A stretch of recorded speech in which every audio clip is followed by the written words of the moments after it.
Ravi de vous retrouver comme toutes les semaines. Bonsoir à tous et bienvenue dans ce nouveau numéro de votre émission Défense citoyenne, un hebdomadaire qui vous donne l'essentiel de l'information sur les opérations des forces de défense et de sécurité.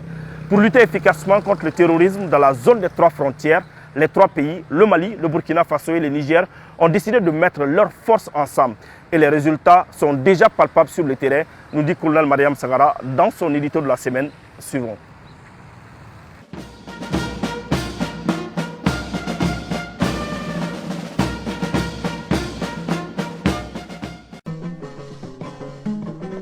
Donongora kadira sanga bonana wulu bisame ningara jayo dolinye ha chefali ibora ila mama brazula jadindo maja nyamina araba kale odo maja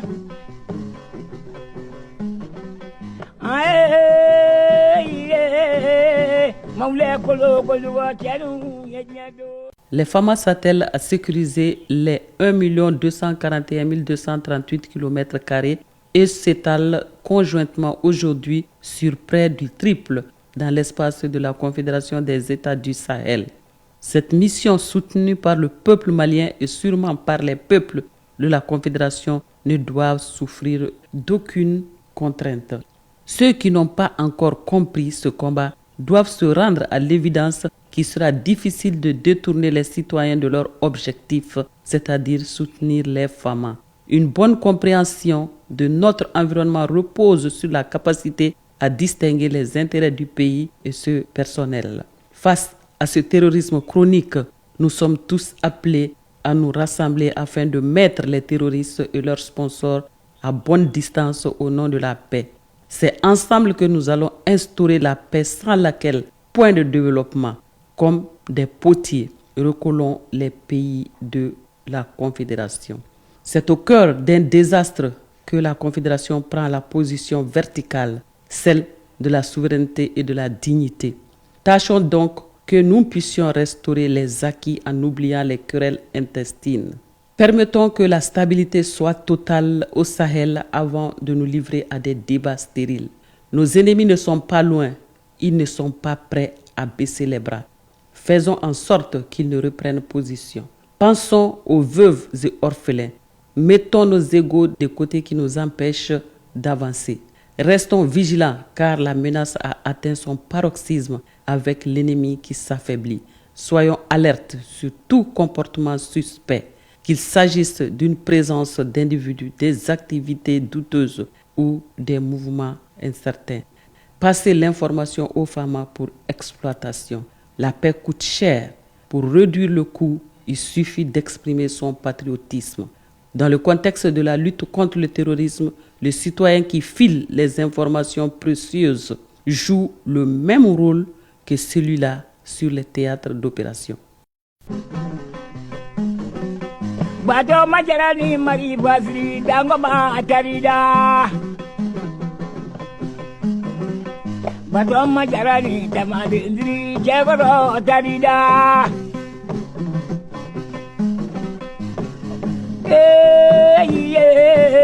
maule kolo koluga jalu menyoanye sajara sabawu ayamaye. Le chef d'état-major général des armées, le général de division Oumar Diarra, accompagné d'une forte délégation, a effectué une visite de travail en Ouganda. Le but de ce voyage était de renforcer les liens de coopération militaire qui existent déjà entre nos deux pays. Je ne vous en dis pas plus, suivons pour plus de détails. Le professionnalisme de nos forces armées maliennes, ajouté à leur puissance de feu et leur patriotisme, inspire le monde. Les prouesses de nos hommes sur le théâtre des opérations témoignent des stratégies mûrement réfléchies de la hiérarchie militaire. À plus de 6000 km de Bamako, l'Écho rapporte la nouvelle. Rappelez-vous que sur invitation du président ougandais, une vingtaine d'élèves officiers maliens avaient été formés dans l'une des prestigieuses écoles militaires de l'Afrique. Et aujourd'hui, nos deux pays passent à l'étape supérieure. Le chef d'état-major général des armées, accompagné d'une forte délégation, et son homologue ougandais travaillent sur le renforcement des relations entre nos deux pays. Cette première rencontre mixte conjointe présage une coopération solide entre l'armée malienne et ougandaise.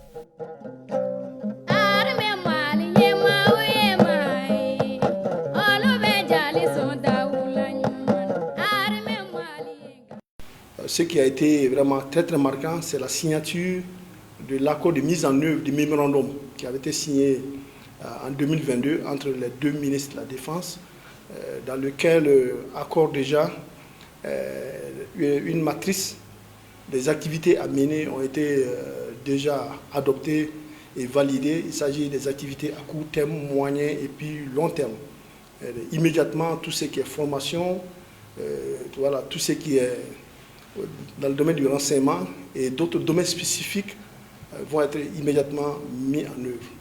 Donc je pense que la visite a été vraiment une réussite, un succès, vu l'environnement fraternel dans lequel nous avons travaillé avec nos frères ougandais, et nos attentes ont été réellement comblées. Donc il s'agit pour nous maintenant, voilà, de voir très rapidement comment avancer sur les différents domaines. Entre Kampala et Bamako, les relations militaires vont aujourd'hui au-delà de la formation classique. Plusieurs autres projets verront bientôt le jour. Pendant la réunion, nous avons eu à dire à nos frères ougandais que les forces armées maliennes sont vraiment intéressées par l'expérience et l'expertise ougandaise dans le cadre de la lutte contre le terrorisme. Ils ont fait depuis 1986 jusqu'en 2006. Ils ont combattu l'insécurité, le terrorisme, les rébellions dans les pays. Donc pendant les échanges, nous avons appris beaucoup de choses. Et donc nous répartons vraiment sur ce domaine-là très regardé avec toutes les informations que nous avons déjà reçues. L'autre domaine, c'est dans le cadre de l'industrie militaire. C'est que le développement, la montée en puissance des forces armées maliennes aujourd'hui s'accompagne obligatoirement avec le développement de l'industrie militaire. L'expérience que nous avons, ce que nous avons entendu ici aussi, et les premières visites qui avaient été effectuées ici dans ce domaine aussi, sont vraiment porteurs d'espoir dans le cadre de la montée en puissance des forces armées maliennes. Les autres domaines qui concernent voilà, le côté de la médecine ou bien d'autres domaines spécifiques, nous allons travailler sur ça conformément aux matrices qui a été développées, soit à moyen terme ou bien à court terme. Nous apprécions beaucoup vraiment cette coopération militaire avec les forces armées ougandaises, parce que ça rentre dans la vision stratégique de nos autorités. Il s'agit de la diversification des partenariats. Aujourd'hui, là où nous pouvons avoir, où nous pouvons bénéficier des expertises qui nous permettent de lutter efficacement contre le terrorisme et mettre fin à notre insécurité, nous y sommes déjà. Donc l'expérience et puis l'expertise ougandaise dans ce domaine sont vraiment remarquables. Le Mali, à travers son armée, reste ouvert à toute forme de coopération pourvu que le partenaire en face respecte les principes qui guident les actions de la République. Autrement dit, la porte reste largement ouverte aux partenaires sincères. Par contre, ceux qui sont en intelligence avec les forces du mal seront vitrifiés, comme le dirait l'autre.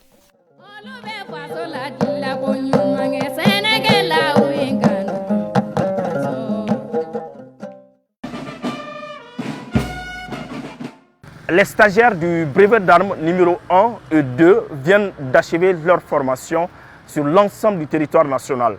Notre reporter Alassane Amadou nous fait le tour de quelques cérémonies de sortie suivant son reportage.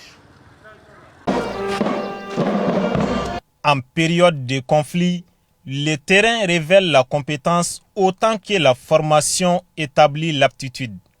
Pour mieux répondre aux défis contemporains, les stagiaires du brevet d'armes numéro 1 et 2 viennent de clore leur formation après 3 mois de dur labeur. Cette année, ils sont plus de 837 stagiaires de tous corps confondus à développer des capacités de chef et sous-chef de section dans plusieurs centres d'instruction, tant dans la capitale que dans les régions militaires. Sur la place d'armes du centre d'instruction de Sénou, 310 stagiaires, dont 102 de l'aviation, 137 de l'administration et 71 de la musique des armées, ont reçu leur attestation des mains du chef d'état-major de l'armée de l'air et celle du directeur du commissariat des armées.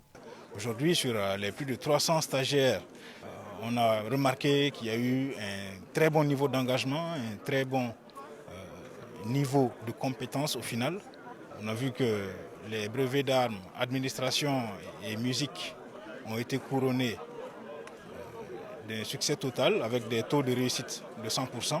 Et que pour les brevets d'armes numéro 2 et numéro 1 aviation, il y a eu des taux de réussite très élevés. À Tomi Korobougou, c'est le général de brigade Famouké Kamara qui procède à la remise des attestations aux sous-officiers stagiaires de la garde nationale. Les désormais détenteurs du brevet d'armes numéro 1 et 2 sont au total 98 stagiaires, dont 84 du BA2 et 14 du BA1.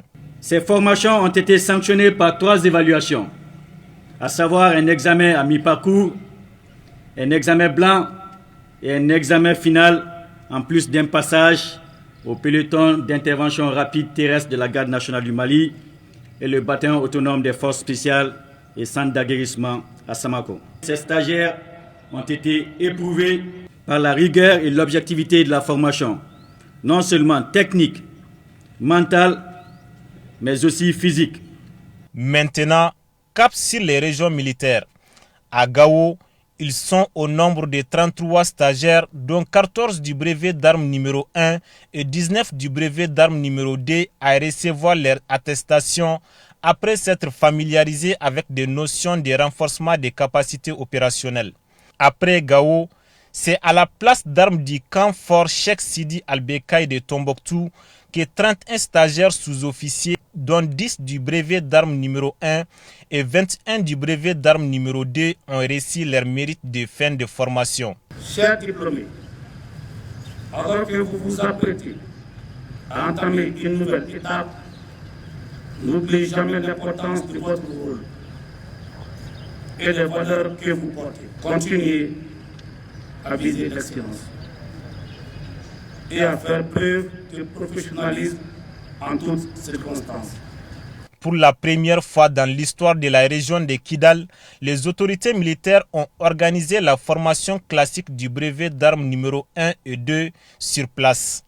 Au camp 2 de la dite région, ils étaient 25 sous-officiers, dont 10 du BA1 et 15 du BA2 à clôturer leur formation. Le programme d'instruction et d'entraînement recommandé a été exécuté intégralement. C'est la première dans cette garnison à Kidal ici. Et ça a été une réussite.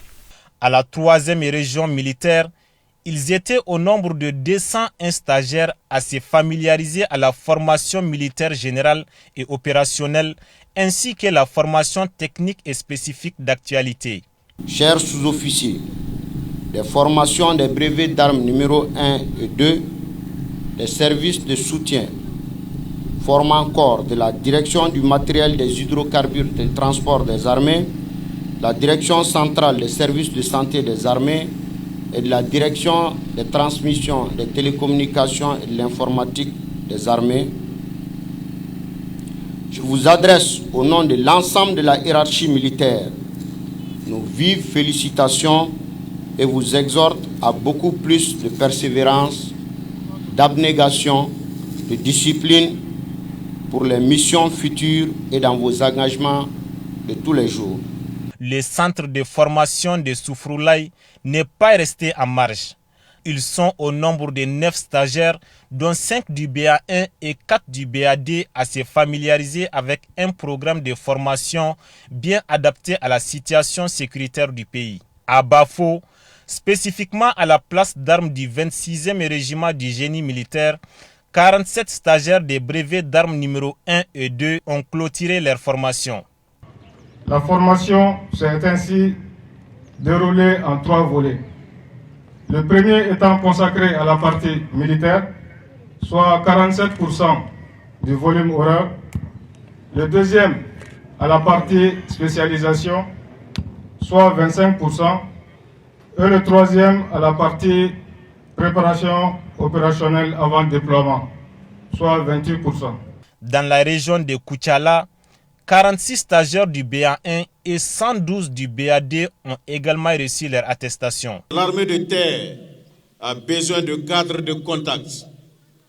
En effet, dans le but de remplir le contrat opérationnel assigné par le chef d'état-major général des armées, l'état-major armée de terre, résolument tourné vers la génération des groupements tactiques interarmes, dont vous serez les cadres de ces différents groupements, avec la lourde mission de conduire les jeunes soldats qui seront avec vous vers la victoire finale. Et enfin, à Tibi, les chefs de peloton de l'arme blindée cavalerie ont conclu leur formation de brevet d'armes. Ils étaient 35 stagiaires en tout.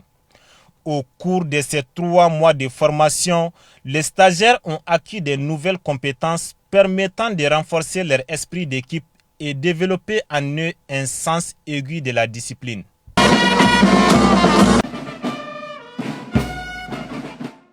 À présent, notre reporter, le sergent Safiatou Sanogo, revient sur les cérémonies de passation de commandement au sein de la gendarmerie nationale. Le commandement des écoles et des centres de formation de la gendarmerie nationale a désormais un nouveau chef. Il s'agit du colonel Ibrahim Traoré qui prend la relève. Au nom du président de la transition, chef de l'État, chef suprême des armées, vous reconnaîtrez pour votre commandant des écoles et centres de formation de la gendarmerie nationale, le colonel Ibrahim Traoré, ici présent. Et vous lui obéirez en tout ce qu'il vous commandera pour le bien du service, l'exécution des règlements militaires, l'observation des lois et le succès des armes du Mali. Même activité à la région de gendarmerie Camp 1 de Bamako, le colonel Boubacar Diawara a été aussi officiellement installé dans ses fonctions, succédant ainsi au colonel Youssouf Otodjalo qui a occupé ses postes pendant 2 ans. Ces passations de commandement se sont déroulées dans une ambiance positive et les 2 officiers ont tous exprimé leur engagement à mettre tout en œuvre pour garantir le succès de leur mission régalienne. Maintenant, suivons le bilan hebdomadaire des différentes opérations menées sur le terrain.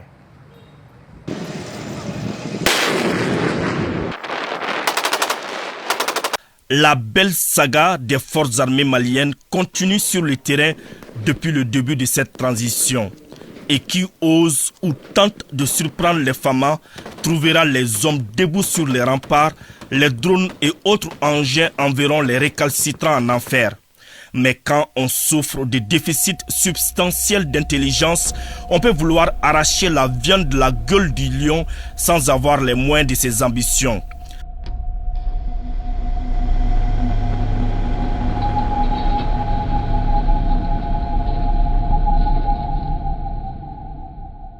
Pourtant, le 1er novembre 2024, un groupe terroriste composé d'une centaine de combattants évoluant sur plus de 50 motos entre Yagara et Téné a tendu une embuscade devant un détachement FAMA en escorte de convoi sur la route nationale numéro 6 entre Sévaré et San aux environs de 10 heures. La violente riposte opposée par les FAMA a mis en déroute les terroristes qui se sont retirés sous des arbres dans une forêt à 10 km au sud-est de Fangasso. Pourtant, il leur a été dit que les arbres ne peuvent pas les protéger contre la foudre des vecteurs aériens. Après un long repérage des mouvements du convoi terroriste, une frappe chirurgicale a été effectuée au moment où ces derniers planifiaient une nouvelle attaque contre la mission des FAMA lors de leur remaniement en vue de poursuivre l'acheminement du convoi. Dans l'après-midi, aux environs de 17 h, d'autres unités ont été dépêchées pour assurer un nettoyage complet de la zone et éliminer cette horde criminelle.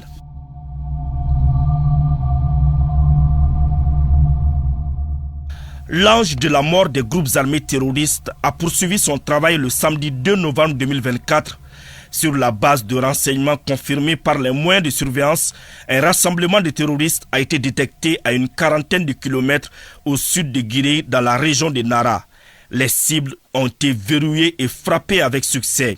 Les terroristes en débandade ont accouru dans toutes les directions, tentant de se mettre à l'abri sous les arbres. Ainsi, les FAMA, avec tout le professionnalisme requis en la matière, ont frappé à plusieurs reprises avec succès l'ennemi. Ces opérations confirment à nouveau la détermination des FAMA à neutraliser tout ennemi en tout lieu du territoire et à tout temps de leur choix. Au centre du pays, les forces armées maliennes escortent régulièrement les convois civils jusqu'à destination. Par exemple, une patrouille a veillé avec professionnalisme sur des matériels civils jusqu'à Badjangara et une autre a interpellé un suspect à Fatoma. Aujourd'hui, vouloir échapper aux mailles du filet des vaillants soldats relève presque de l'impossible. Dans la région de Tombouctou, une patrouille de retour à Tonka a interpellé 9 suspects. Ils ont été mis à la disposition des autorités compétentes.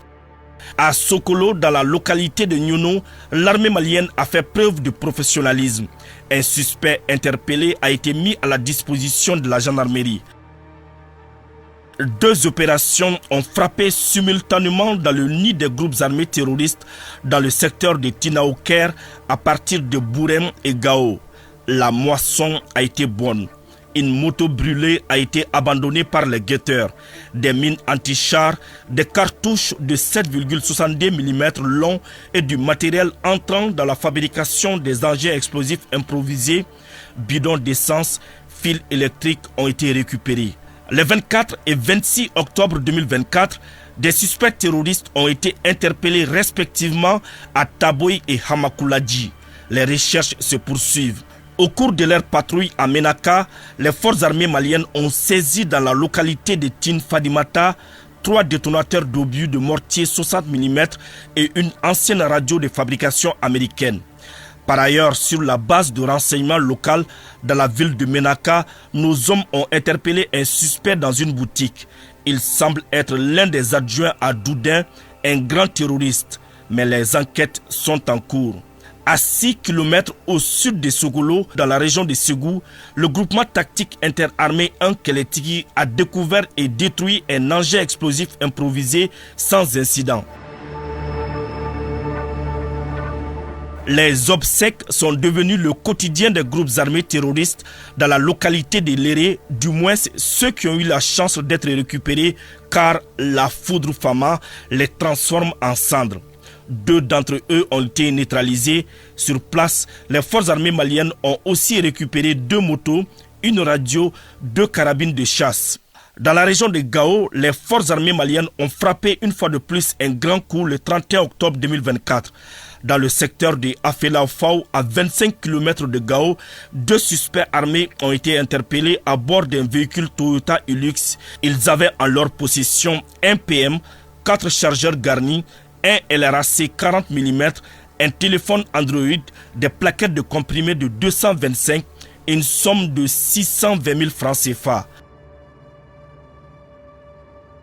Le ciel s'est véritablement assombri sur les terroristes cette semaine.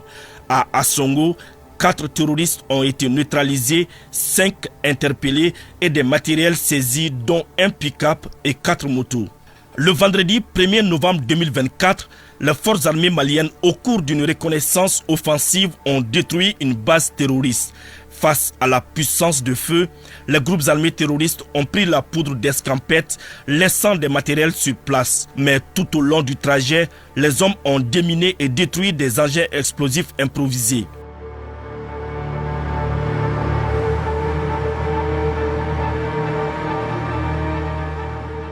Désormais, nous sommes bien avertis. Et c'est une grande faveur que le ciel nous fait. L'ennemi nous tiendra en haleine, c'est sûr, parce qu'il ne veut pas souffrir de l'humiliation de ne pas réussir à nous vaincre. Mais qui lui dit qu'il parviendra à mettre à genoux nos forces armées maliennes et à nous faire rendre gorge? Jamais nos hommes ne rendront les armes. Jamais ils ne resteront figés avec l'arme au pied. Jamais la nation malienne ne signera ni trêve ni armistice avec un quelconque envahisseur.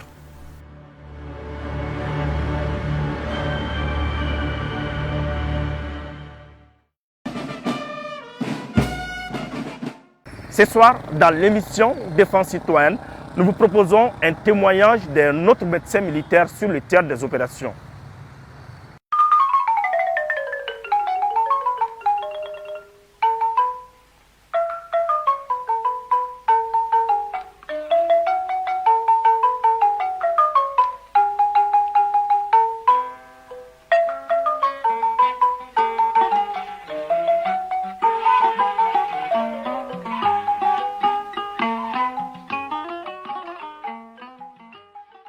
Nous avons été engagés dès notre sortie de l'école du service de santé des armées de Lomé. Et donc, pour la première fois, on a été engagés en 2012 comme médecin traitant à Sévaré. Chemin faisant, donc, notre grande première expérience a été l'attaque de Konna, où nous étions sous le commandement donc, de 2 médecins colonels. L'attaque de Konna a été une occasion pour nous de voir déjà un grand nombre de blessés, mais des blessés vaillants qui, malgré leur situation, avaient le moral. Et aussi, ça a été l'occasion de voir en fait l'implication de tout le personnel du service de santé qui était sur place. Et troisième des choses qui nous a marqué, c'est l'implication de la population, c'est-à-dire le personnel civil qui était à l'hôpital Somino de l'eau de Mopti. Et au cours de cet événement malheureux, tout cet ensemble-là s'est mis en branle pour prendre en charge, venir en aide. Je me rappelle bien, en une seule journée, on a eu à soigner 64 blessés après l'attaque de Konna, dont 14 graves qui ont été évacués dans la même soirée à Bamako. Et tout le personnel de l'hôpital était à notre disposition. Après, en 2019, l'armée a commencé à être autonome. Et à partir de là, toutes les évacuations étaient assurées par l'armée de l'air. Donc, il nous arrivait d'être héliportés sur place, faire les premiers soins, soit nous, soit nos infirmiers qui étaient assez outillés, faire les premiers soins sur place et les ramener. Donc, je peux dire qu'à partir de 2019, toutes nos évacuations étaient pratiquement assurées par l'armée malienne. Bon, pour la petite histoire, juste pour vous permettre d'avoir une idée, de janvier 2019 à décembre, après les statistiques, on a eu à prendre en charge 283 blessés de guerre. Donc naturellement, parmi tous ces blessés, il y a eu des situations qui nous ont marquées. Et un exemple précis qui nous vient à l'idée, c'est une compagnie des Bérets Rouges qui s'est retrouvée, enfin qui était en poste à Boulkessi. Au cours donc d'une corvée, ils sont malheureusement montés sur une mine. Et après explosion, il y a ce qu'on appelle dans notre jargon le pied de mine. C'est-à-dire que c'est un pied qui est écrasé, mais contenu dans les Rangers. Donc quand on expose le pied, les chances de survie ne sont pas grandes. Et en principe, on est amené à faire des amputations. Alors, ce jeune homme était parachutiste. Et quand il s'est agi de poser cet acte-là, la seule question qu'il nous a posée, est-ce qu'il pourra un jour sauter? Ça nous a vraiment tiqué. Et on s'est dit qu'on pourrait lui donner toutes les chances d'avoir, en fait, de conserver son pied. Donc, on est parti sur une chirurgie à minima, pour faire court. Et avec son moral, parce qu'il avait un moral d'acier, lui, et l'acharnement, sinon l'accompagnement de tout le personnel, il a pu conserver son pied. C'est vrai que ce pied n'est pas aussi flexible que le pied contralatéral, mais aujourd'hui, il a conservé son pied, il porte ses rangers, il marche, il fait son sport. Bon, maintenant, le saut, ça c'est une autre question. Donc ça, c'est des événements en fait qui marquent où, en tant que médecin, on a une décision à prendre, mais en tant qu'individu, sinon en tant que personne sensible, on doit tenir compte également du contexte, sinon de la vie du malade. La prise en charge des blessés de guerre, en tant que tel, ne nous pose pas de problème. Et tout est assez codifié. Et aussi, avec le temps, nous avons appris à nous adapter à notre contexte. Et tout ce qui peut être fait en matière de prise en charge des blessés de guerre peut se réaliser au Mali, aussi bien dans le contexte militaire que dans un contexte civil. Parce que les années faisant, les équipes ont su travailler et s'adapter vraiment pour la prise en charge de ces blessés de guerre. Tout ce qui était blessé de guerre était évacué sur Bamako. Après, les gens se sont adaptés et à partir de 2018, on a commencé à les prendre en charge sur place. Ça a été une évolution. Je le souligne pourquoi? Parce que en 2013, avant de partir à la spécialisation, le général Madi Magalou, paix à son âme, nous avait enseigné qu'il fallait tout faire pour rendre autonome la prise en charge des blessés de guerre. Le général Magalou, il a consacré pratiquement toute sa vie à la prise en charge des traumatismes et de l'orthopédie en général. Donc c'était une source d'inspiration et c'était un vœu qu'il nous avait légué. Et je pense qu'aujourd'hui, grâce au commandement, grâce donc à l'implication de tous les orthopédistes, parce que nous sommes à peu près 8 dans l'armée, donc cette prise en charge peut se faire très bien sur toute l'étendue du territoire. Ils ont donné leur vie pour la défense de la patrie. Et dans l'émission Défense citoyenne, nous rendons hommage à ces héros tombés sur le champ d'honneur. Une réalisation de colonel Mariam Sagara et de l'adjudant-chef Adama Traoré suivront.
Ainsi s'achève ce numéro. Merci de l'avoir suivi. Un grand merci à toute l'équipe de production. Nous vous donnons rendez-vous la semaine prochaine, Inch'Allah.